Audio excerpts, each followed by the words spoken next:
are back with the follow-up podcast, and we are following up on Mark chapter 12. Yeah, it was a good comparing and contrasting between those who don't get it and those who do get it. Okay. I would think so. In the middle of like a 3-week Palm Sunday exploration. Yeah, Palm Sunday got expanded, so we'll finish Palm Sunday this Sunday on Palm Sunday. Right. Or Palm Week or Holy, everything short of Good Friday, I guess. Pretty much. Yeah. Because it's that's the way Mark has it broken out here, like in the amount of material between actual Palm Sunday and Good Friday is 3 chapters worth of material. Right. Yeah, and it's good stuff, excellent stuff, and needs to be talked about. Yeah. You can get lost in the weeds because there's question, and then there's the underlying real question that Jesus answers. So they question him about divorce. He answers them about the nature of humanity. They question him about giving to paying taxes, and he answers them about rendering to God what is God's, in addition to rendering to Caesar what is Caesar's. Yeah, I think Jesus is once again getting at the very heart of how humanity thinks in its fallenness and how humanity would think or should think in with grace flowing through. Not just answering all the questions and the ideas that fly at him, because anybody can sit there and ask a barrage of questions. Yeah. Right. Like I'm imagining like all the reporters around the president kind of a situation where, hey, what about this? And they're asking 100 questions. And eventually the guy who's answering those has to be like, okay, this is what's really important here. And so Jesus is like drilling down past all those questions to the real truth underneath. So there's a myth or maybe a myth or a legend or whatever, a story that is told about a reporter that was talking to Mrs. Lincoln after Lincoln was shot. And he asked, other than that, how was the play? Like, how are you supposed to answer that? Why would you ask that? Right. Yeah. That's crazy. That's the wrong question at the wrong time to the wrong person. All 3, yeah. Sure. And that's back before you have TV cameras and microphones and all this stuff. Yeah. It's just for the newspaper at that point. Yeah. Wild.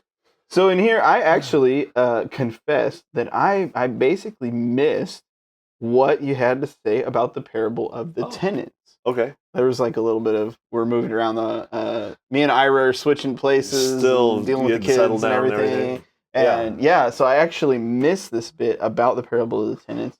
But go ahead and I guess kind of give us an introduction to that. It really bridges from the chapter that you covered, and because at the end of chapter 11, he has the priests and the scribes and the elders talking to him, and then they challenge his authority. They challenge, who are you to do these things, say these things, to flip tables, to say that we're somehow a withered fig tree or something like that.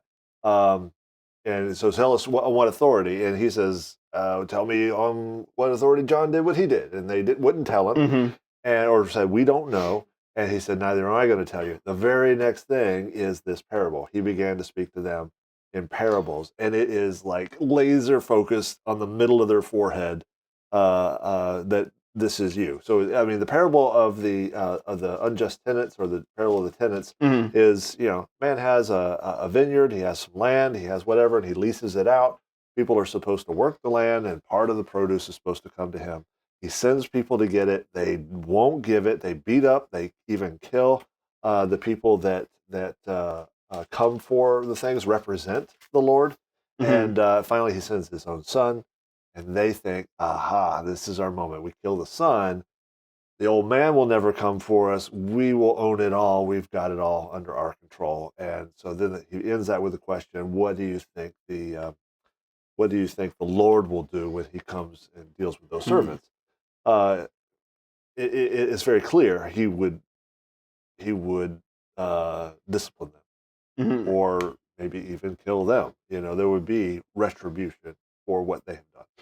Take a look at just how broken down the logic and the concept of reward and of fruit and ownership and all this like Yeah. components that they are looking at from such a very warped view Sure. to even come away from this situation, and their conclusion is, well, he's the heir, let's kill him Right. so that we can receive the Right. inheritance. Yeah. From who? From the guy's dad? Yeah. Like, doesn't make any sense at all. Yeah, no. Doesn't make any sense. It would be like if a person goes into a store and they're like, see that there's a sale of 50% off. Yeah. And then just like take that as an excuse to take 50% of what's in the store. Or, you know, just like it totally doesn't make any sense. I'm taking the free part. Right, Somebody else right. can buy the Like, costing part. It's totally But misunderstood. it's not as unusual as you might think. Yeah. In Liberia, the land that Anthony has for the center, it used to be bigger. Mhm. And over COVID, you know, he couldn't travel. The local tribe that owns that area or has say over it just reclaimed it and started selling off parts of it. Oh, seriously? Oh, yeah, yeah. Okay. And he came back and he said, "I have a deed. It's signed by you." And they're Mhm. like, "Oh, no, we don't count that." Hmm. You know. And so he had to argue with them just to keep what was left. Mhm. Now, granted, the part that they sold off, I think they knew this was coming, but the part they sold off was swampy and everything. But still, it encroaches on the center's real estate. And Mhm. so we basically had, as an organization, had to rebuy the land. It's a lot cheaper over there. Mhm. We're talking a few $1,000s, but with all our buildings on it and everything. Mhm. But we had to buy it. We had to have the elders sign it. We had to have the elders' children sign it. Oh, because it's a tribal Yeah, piece of land. sure. It's viewed that Yeah, way. in order Interesting. to have that even kind of reserved. Well, at least in that case, you know, I can kind of understand where maybe it's a cultural misunderstanding kind of a system. But here Yeah. you've got guys No, who you are guys- like, they're like, let's break this law and this law Yeah. and this law. But then we still are counting on this inheritance law holding up for us. Like, very picky and choosy. Well, I think they're very much talking about stealing the inheritance. Yeah. That's what they're stealing. If there's no one to claim it, they want to have right of abandon. It's abandoned because everybody's dead who could lay a claim on it. We're here. Possession is 9/10 of the law. I think with that's how he is characterizing these people. But yeah, they are malicious, and they are knowing what they're doing is wrong, and they are proud of it. Mm-hmm. So this story is an additional answer Mm-hmm. to we've got By what authority? Yeah, we've got the scribes and the elders and the chief priests. Yep. And so Jesus is answering those temple officials Yeah. with this story. Yeah. So what is it that he's really saying to them? Like, Well- what's the point? Because it's an elaborate story, but Mhm. what's the point he's trying to really jab at them from this? Well, in a way, it's a prophecy because he talks about the son being killed, and he quotes this passage in Isaiah: Mhm. the stone that the builders rejected has become the cornerstone. This was the Lord's doing; it is marvelous, and it is marvelous in our eyes. He's showing them that even your actions that will be negative towards me are God's will and serve God's purpose. So I think it's a prophecy and a condemnation at the same time. Yeah, I really see a threat here. Like, because Oh, yeah. he asks at the end, like verse 9, what will the owner of the vineyard do? He will come and destroy the tenants doubt. and Yeah. give the vineyard to somebody else. Right, but here's the fact: if you were going to do that, would you be there pleading with them to repent? But so yes, he's putting that out there, but he's also Mhm. putting it out there as a future juncture, whereas the messengers that were sent, and even the son that was sent, were all opportunities to change their way. Oh, true, yeah. So by the fact that he's having this conversation with them, he's showing the forbearance and loving kindness of God to come and give an opportunity to change their ways. There is a point where there Yeah. will be retribution, but that's not now. Yeah, well, in this point in the story, you have this, you know, and I'm just maybe reading into the typology of this. Like, he's sending the servants And I almost see like kind of how God sends the prophets to warn Israel all throughout the Old Testament, and then that whole progress of calling to repentance kind of terminates with the Son. And when the Son is sent, Sure. now there's an irreversible decision that's about to be made of whether or not you're going to accept the Son or kill him. When you look at it, they killed him. Yeah. Like Yeah. in the long run of the story. In the story, Yeah. but to the people who are there, it is an actual portrayal of this being carried out, and it is their opportunity to repent. Yeah, yeah, and for the priests and stuff, we do know, like, if you read later in Acts, you'll find out some of the priests did repent, did come to Christ. Well, and this chapter ends with maybe an official who was right there, seeing the light or seeing some of the light. Yeah. It's something that comes up in this passage. As you're reading it, you're seeing these different people groups, right? You've got these chief priests, you've got these scribes and these elders, and then you've got these Sadducees, and sometimes you'll see the Pharisees. Okay, who are all these people groups that are floating around in the gospel accounts? Well, many people read this and they say, oh, it's just religious officials like a pastor or a preacher, right? And yes, they did handle religious things, but remember, these ideals, the religious ideas, were also contained civic ideas. And so these were the bureaucrats of their day. They were the enforcers and interpreters of the law. They were the ones to prosecute and defend if you ran afoul of it. So there was, if you were accused, and they would make a judgment. So and they would say, oh, there's this that needs to be given here, so that can happen in the temple or the upkeep of things. So really, very much like bureaucrats, like civil servants. It might be a way. Religious ones, right? Yeah. And so there's a hierarchy, and there's politics involved in that. And when you talk about Pharisees and Sadducees, you're basically analogous to a modern political party in a way. That's an interesting way of looking at it. Yeah, because as I see it, you've got these priests and scribes, and then you have these elders, and they all kind of serve different functions. You also have the Sanhedrin, like the body of that judgment body of the Jews, and they have like official functions. But then within those groups, people might be Pharisees or might be Sadducees. Right. So you're gonna have like the political structure, and then you have the political party. Yeah. And it's all mixed up. Yep. Possibly red and blue. Like, oh, no, maybe not. Might be red and blue. Might be green and yellow. Who knows? Okay. Yeah. What their favorite colors are. Obviously, the Sadducees and the Pharisees have their contention, because that comes up a couple times in the Bible. Yeah, they are distinct, and they have a name separate from them. Yeah. One of the things I remember about Sadducees, like, because they ask in this passage about the resurrection, that was something they didn't believe in. Yeah. They also limited what they believed about the canon. So, like, they only held to the first 5 books of the Old Testament. And the rest, they were like, that's extra. Yeah, craziness. Well, that helps, because as we're, as we're reading these stories of the Bible, you've got all these names that mention, and sometimes we just assume, at least in my mind, I just assume these are all kind of like one kind of guy, but there's differences between them. Between Pharisees and Sadducees? Yeah. Oh, yeah. Sure. Yeah. There's different allegiances and motivations.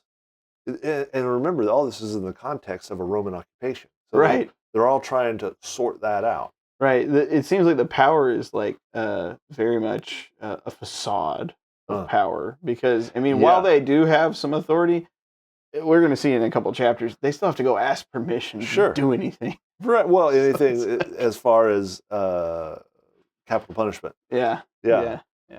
So this is interesting, because we have these people groups, all this blending of religion and the government happening in this text.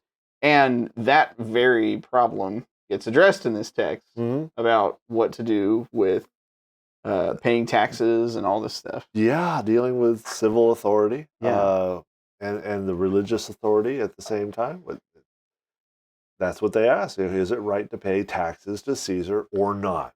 Yeah. And so they put it as a dichotomy, one or the other. Uh-huh. Is it right to pay taxes to Caesar? Have you ever known anybody who opted out of paying taxes, paying income tax? Like all the way opted out? Yeah, I've only heard legends of yeah. this. I don't know if you can actually do it, or I don't even know if it's legal or what. Like, what kind of country do you have to become a citizen of not Pastors, to? fun fact, pastors can. Interesting. Yeah, religious officials can opt out of Social Security. But here's the deal. You have to do it within the first 2 years of uh, being in that role. After that, it's off the table. That's only one aspect of paying income tax, though. Oh, yeah, Social That's not Security. like that's only No, part of no. it. That's Yeah. not. That's not like opting all the way You out. can't opt out of But yeah, all taxes. where's that box? I'm sure everyone will check it if you tell them Yeah, where it is. you go to Costco and it goes, no, I don't want to pay the taxes here. Yeah. Like, well, you're not leaving. Check box number 9,000,000A if you don't want to Sure. pay any taxes. Everybody would check it. No. That's crazy. Okay, but with this whole thing, okay, we got these people groups that are intertwining religion and the government happening here. And then Jesus saying this thing about rendering to Caesar what is Caesar's, rendering to God the things that are God's. Taking a coin, looking at the image that's on that coin. Yeah. Get into this. Is Jesus teaching separation of church and state here? Because this is an idea that is kind of... I don't think so. I don't think it's about separation of church and state in saying that you can't have a religious idea in civil government and you can't have a civil idea in religious observance. So separation of church and state is often used to say anything that is belief-based cannot be a civil law. Okay, so you can't command someone to believe or to have adherence to purely religious ideas. That's posing huge philosophical problems for me. Okay. Because at some point, we do have to believe something. Exactly. And everything that we believe is based, on something else that we believe. Everything that we sign into law has some underlying belief to it. I mean, even if it's the speed limit and you're like 35-mile-an-hour curve. Why? Because, It's physics. safe. Yeah, we believe these physics laws are reproducible enough, but it's our belief in them that leads us to sign it into law. Even, empirically knowable functions of reality, there is an element of belief in them. Yeah. So separation of church and state, as we understand it then, in the United States, because that's where we are, obviously there's the Bill of Rights. The Bill of Rights teaches that the government should not establish any religion. Yeah. And then what is the other one? That they can't prohibit the free exercise thereof? Or those trying to remember. Well, the Bill of Rights, the freedom of speech, followed by the right to bear arms and freedom of association, religious affiliation. Religious liberties in there, Yeah, but 4 freedoms. Even in that, as I'm remembering, the term separation of church and state's not even in there. It is not in the Constitution, not in the Bill of Rights, not in the Declaration of Independence. It's in a private letter of Thomas Jefferson to the Danville Baptists. Okay, yeah. And so, and in that letter, he's trying to advocate that the government shouldn't establish religions. That kind of or that interpretation there is. The government wouldn't interfere in religious activity. Saying, "Oh, you're a bad church, you're a good church," or something like that. Yeah. Well, the critical point of this discussion right now in our society, I mean, there's a lot of contention around whether or not the United States government should, say, post up the 10 Commandments in certain prominent locations. Whether or not a school, whether or not teachers or staff at that school could post up a Bible verse, or whether they can allow the Gideons to hand out Bibles in a school. All these issues are on the table on this question. While all the while implementing a religious based on a religious sex cult of LGBTQ, establishing that based on purely belief. Okay, the empirical evidence isn't there for that, yet that gets established, promoted, and indoctrinated. I don't know if I've ever thought of that as a religion per se. I mean, I understand they have a philosophy of gender and sexuality, a philosophy of the individual and what it means to maybe ideology might be a better term. But you're touching on an important point, because at some point our beliefs do lead us to worship something. Like there is an ultimate belief at the bottom. Sure. And that ultimate belief, you could describe that as being the thing that we worship. So, like, well, you give it that level. Yeah, I'm just trying to unpack that, because if you call it a religion, people are gonna be like, oh, "That's not really a religion," but yeah, it is a religion. It really is. It's self worship. You know, and that really is the downfall of mankind, in that we ate of the fruit of the knowledge of good and evil, in that we decided we would decide good and evil. Like God's over here deciding what is good and evil. I want to decide what is good and evil. I want that position of that godhood. And so when it comes to the government, what they do is going to be based on some kind of belief. Yeah. They have to have something under there. Yeah. Whether it's morals, ethics, all those issues. Right. Start with some kind of belief. And so when he's saying render unto Caesar what is Caesar and unto God's as God's, so there's a government that provides, in its very most basic form, it provides protection of private property, of commerce, of against invaders or threats from abroad or outside of the scope of things. So its job is to stand as Jesus said, to bear the sword, to punish wickedness, and to lift up good. No, I think that's Romans 13. Yeah, so Romans 13. Paul, the government has that role and responsibility, and Jesus is here lending it its sphere.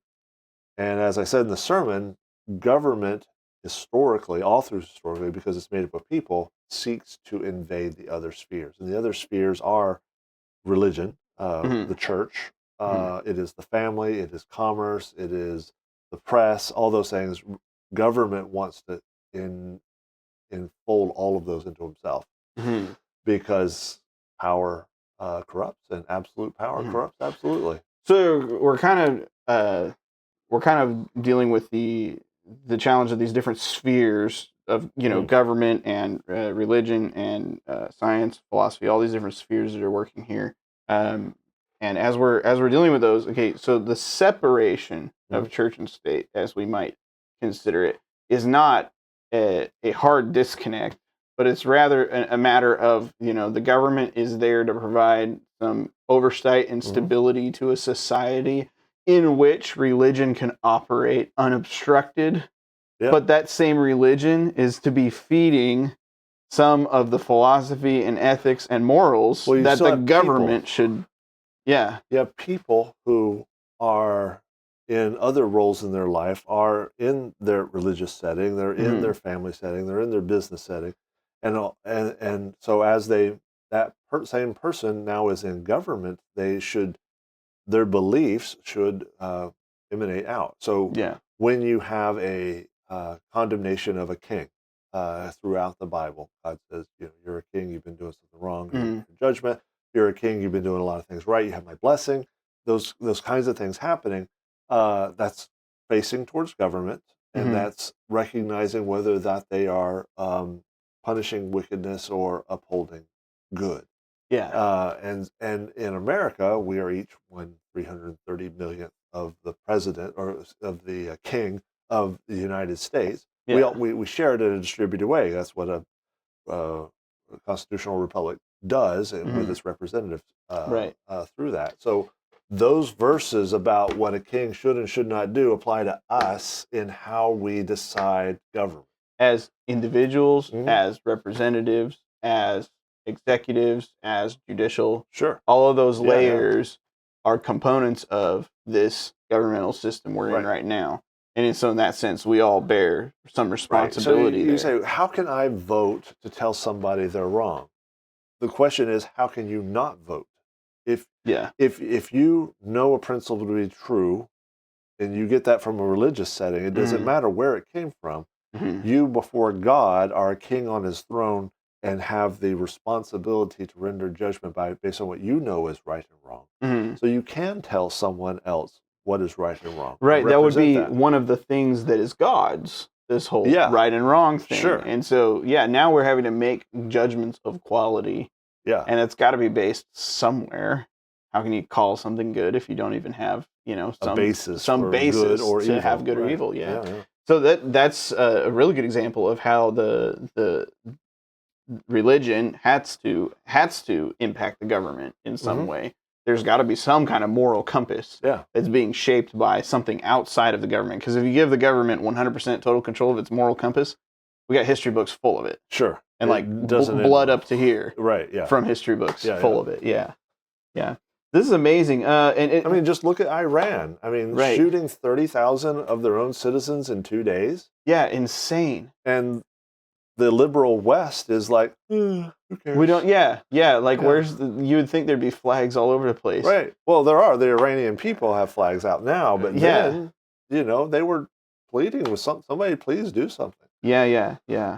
It's interesting. You mentioned application of text about kings to the United States government. So we have to go here because it's all over the place. People are constantly protesting that we don't want any kings in America. Like, is there some kind of similar responsibility in terms of kingship? Because Jesus is describing a Caesar. We don't really have a Caesar nowadays, but these texts still apply to us in some way. It is ironic, pointing the finger and saying someone is a totalitarian in government. The very fact that you're having this belies the fact that there is a totalitarian in charge. But then you turn around and the same people won't look at the Ayatollah Khomeini other totalitarians as a real totalitarian, you know?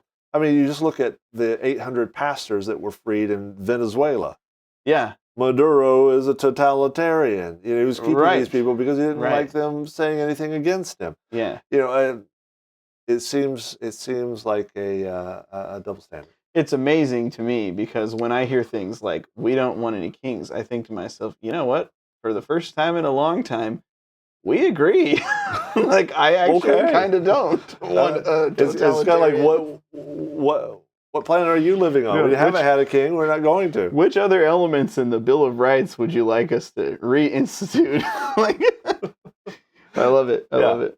Yeah. So this is cool. So how many of these responsibilities with God and Caesar, how many of these are mine? How many of these are Caesar's? Like, where do we draw a line and say government stops here and everybody else starts here? This is a difficult line to draw. I think the government can't tell you what to do with your heart. Can't tell you what to say. Can't tell you what to believe.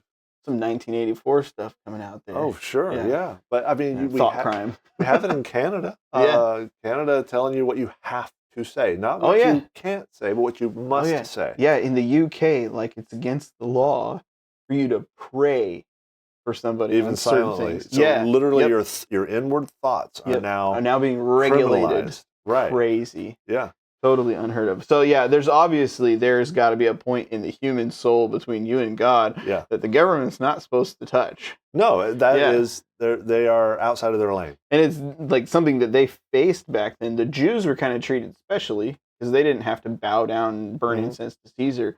But everybody else, that was an expectation. Yeah. That everybody would worship Caesar in that way. Yeah. You said it's our duty to put the government back in their place. How in the world do you see that happening? Because maybe I've run with a wild crowd. You are a wild right. There are some ideas floating around that put the government back in their place is violence and things like that. So when we look at like a failed state in a third world country, and we look at the people there, and there's some despot, running around doing all kind of stuff. Yep. We think, go and retake your country. Go and when your life is already forfeit, I think there is no other recourse than violence at that point. Oh, okay, interesting. So, but I don't think America is anywhere near that. Yeah. But watching the reports from Iran, seeing an old woman walking down the street, blood streaming down her face, and saying, "I've been dead for 47 years. it Yeah. doesn't matter. She would walk right into bullets. Yeah. There's nothing left to fight for, really. There's nothing left to protect. And so if your life is forfeit, I would say it's not, there isn't anything left to preserve. If the vineyard is kept by a bunch of tenants who Like are that. killing everybody, Yeah. then somebody needs to come in and take care of the tenants. And so when we look Yeah. at like a real failed state, like Yeah. what is it? Or even Somalia to an extent. Yeah. What was the one that had Gaddafi?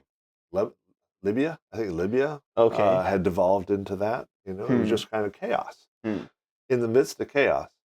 Yeah. So what I'm talking maybe we about, could say like North Korea is on the brink of that kind of thing. In terms of I don't know. self-destruction.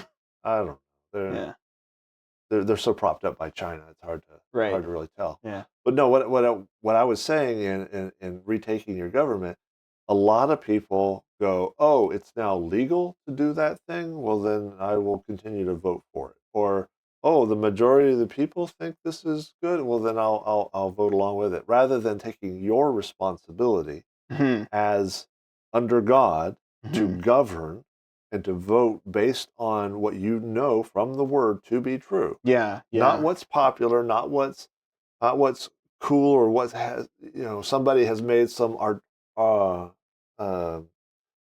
flamboyant argument to you about, but really depending on it and trusting the Scripture and then implementing that in how you vote. Yeah, I don't even know anymore. It's not even an argumentation that sways people. Yeah. It's just outrage. Like somebody produces some kind of media outrage over something. Sure. The virtue signals all pop up and everybody goes scrambling that direction. And it's like somebody's able to hold up and say, your conscience is here, and everybody just runs to it. Yeah. Like, have you even thought for yourself? No, yeah. Like, think about what you believe. Or are you letting the government hand it to you? The reacting media? to the latest, the thing that's come in on the latest raindrop with full, commitment and vitriol towards the other side, right, is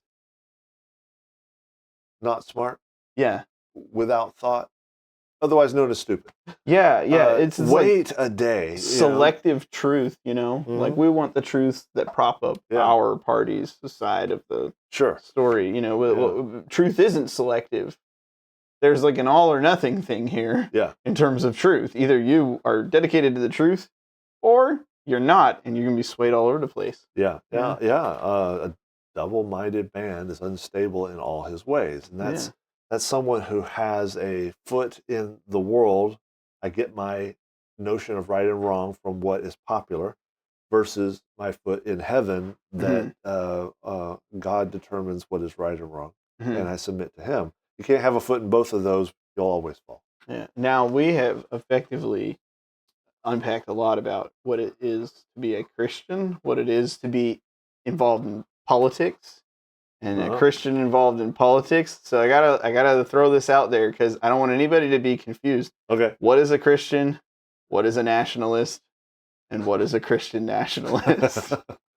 Okay. Obviously, a Christian is someone who follows Christ. Yeah. All right. Nationalist, that can have it can be just patriotic. Right. And it can be all the way to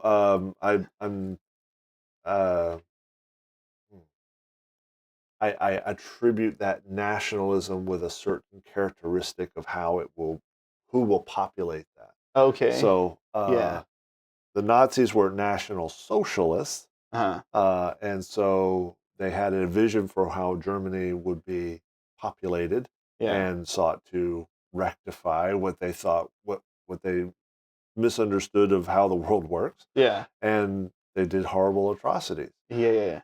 I don't think someone who is a Christian and nationalistic is what is frequently used as a term of Christian nationalist, in saying that, and I think a lot of this projection of saying we want a country and we want its demographic and behavior to be exactly in line with who we are, and we're willing to destroy all that are not up to snuff in that. Okay. I think that's reprehensible, but to the same token, we have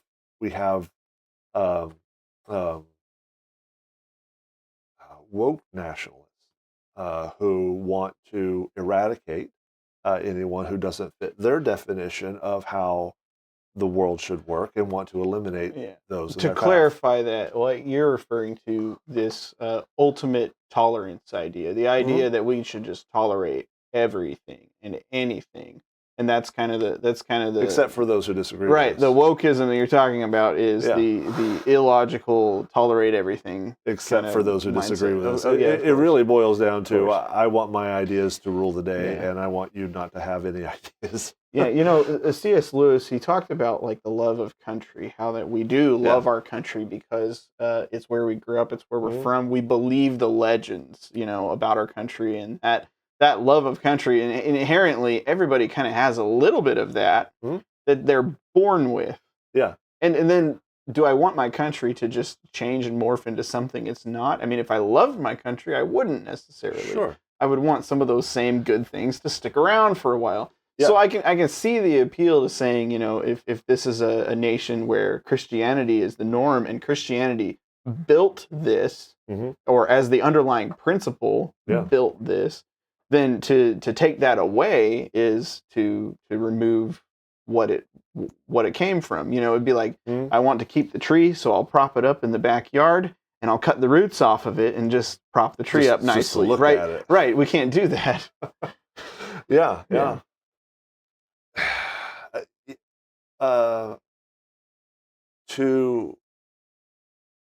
If you deny the roots of your home, where you are inviting revolution. You are inviting conquest. Yeah. Many people in this world, especially in the West, don't know what that means. It's been a long time since we've had to feel that. Yeah. But just look at the stories coming out of Iran. I keep going back to Iran. It's big in the news. Yeah, right. Yeah. You look at the stories there, and it's unimaginable what humans can do to other humans. In a span of only 50 years. Sure. Because it wasn't like that. Well, even just take the last few weeks. The stories that are coming out with the evidence and everything that goes with it is just horrendous. And I think it begins, we can get into the philosophical way of the way Marxism works. Yeah. An oppression narrative is foisted upon people and causes them to cease believing in their own country, and then they're ripe for conquest and takeover by despots. Yeah. The proletarian victimization is a necessary component to get the communist. I actually regime, had one time I was after a service here at church, and I left the doors open, and they were still open, and I was just puttering around, turn off lights and things like of course. I had a young man come in, and it wasn't me. It wasn't you. Yeah. He came in and we chatted, and he was starting to get into this whole oppressive narrative, and the wealthy and the poor and all this, and they're taking so much and leaving nothing for us and all that, and I had to say, so what you're saying is there's a zero-sum game. There's only so much, and there's not enough left over for people. What you're leaving out, because this man claimed to be a Christian, what you're leaving out is the infinite grace of God. It's just been absolutely amazing when you let people have domain over their own resources, the creative ways that they can multiply their efforts and lift society out of poverty. Yeah, absolutely. No system comes even close to the number of impoverished people that capitalism has lifted out of poverty. You can even look at China and their cultural revolution. They were crashing, and then they turned on some capitalistic ideas, and then life expectancy just skyrocketed. Mortality plummeted, all those kinds of things. And yet people get it in their mind that the most fair thing to do is to go back to that, some kind of collectivism. I think it has to do with being absolved of responsibility, responsibility for how you live and work.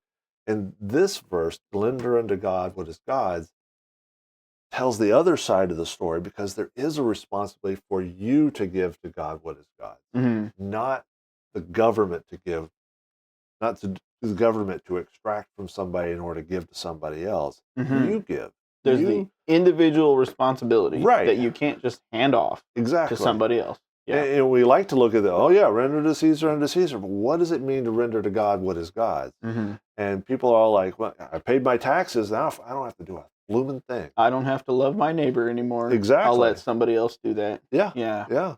Yeah. And that is the most inefficient way for anybody to be loved is through taxes. Right. Yeah. Well, even at the point, there's no connection. Right. There's no my actual neighbor. There's no connection. No.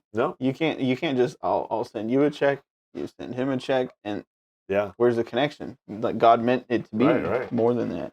Yeah. Now there's lots of gotcha questions in here, right? They tried. The Sadducees, they're like, hey, 7 times this one woman's married. Whose wife? And the Great Commandment. Which one's really the greatest? Well, that's not a gotcha question. The Great Commandment, because that guy's sincere. Yeah. Because he's different from the others. Jesus ends that and says, "You are not far from the kingdom of God." He got it. Mm-hmm. He got love the Lord your God with all your heart, soul, and mind and strength. Mm-hmm. Love your neighbor as yourself. He got those two, and that answers the others. So whether you're talking about the Sadducees, wondering who a woman who had married 7 different men, when they're in the resurrection, whose husband is she going to be? Jesus says, you don't get it. They're not. They're like the angels. They're not like in marriage at that point. You are wrong in denying the resurrection, because Jesus is standing there. I am the resurrection. I even read this story and I'm looking at the clock going like, no, don't do it. But does this have anything like, does this have any impact on what we believe about gender? Like that essentially our souls are our souls genderless? According to what Jesus is saying? He's saying there isn't marriage. There's no marriage. Oh, okay. I don't know. Yeah. It could be genderless. Yeah. But it's not marriage. Okay. And there isn't that relationship. Yeah, because I'm sure somebody out there has read that verse and been like, oh, see, you can be whatever you want. Something crazy. Yeah, I've wondered about how that goes through. Yeah, their head, So I'm born in the wrong body. What exactly is in the wrong body? Yeah. A spirit? Yeah, okay, good. Oh. Now we're getting down to something important, aren't we? So you do believe in the human soul. Exactly, yeah. Where does that human soul come from? You are more than material, okay? Oh, yeah. You have now stepped out of materialism into... Yeah, you can't make statements like born in the wrong body if you have a purely evolutionary understanding of how it came to be. Right. Okay. There's a positive spin on that, huh? Yeah, you can always find one. Yeah. There's more to me than my body parts. But I love this guy at the end. This one scribe who comes up to him. He had heard the disputing, the going back and forth, and he says, "Which commandment is the most important?" And you got love the Lord your God with all your heart, soul, mind, and strength. Love your neighbor as yourself. I made the comment in the sermon of, there's one thing that Christians can do that atheists cannot do that is good. And that is love the Lord their God with all their heart, soul, mind, and strength. Yeah, you can't exactly do it by accident. No. Can't. Love, not really an accidental thing. Yeah. There are some things you have a propensity towards, or you love because you were born into loving them, or whatever. But but there's initiative on that.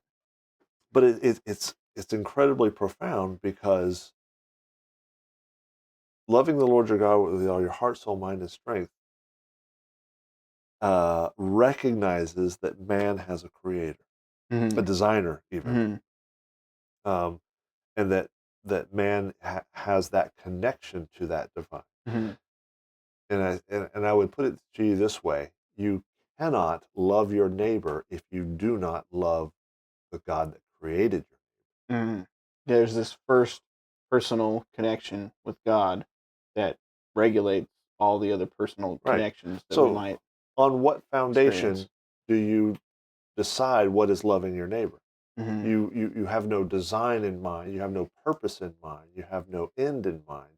And so it becomes purely arbitrary. You've read C.S. Lewis's Abolition of Man? Oh yeah, yeah. Okay. That All right. one's about the quality of being good is a Yeah. big argument he's Sure. making in there. Is how can we even call things good if we don't have that standard of goodness Right. found in God? Yeah, and that's Yeah, where it comes from. and even our own humanity and our ability to recognize what's good, what's not, Right. that gets undermined when we pull the rug out from under even what it means, the quality of being good, what it means to be good. Sure. Yeah. C.S. Lewis says that Yeah. atheists attempt to throw God off the bridge, but go through his pockets first.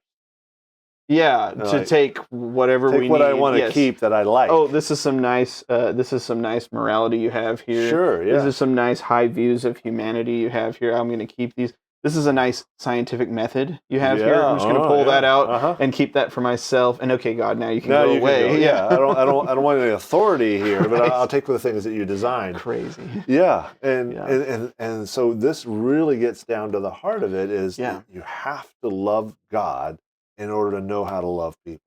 Otherwise, you will wind up hurting people terrifically. Yeah, or just simply in a constant spiral of self-motivated, self-serving ends. Why do I give to whatever charity? Well, it makes me feel good. So that becomes your ultimate reason. What else is your guiding light there? Yeah.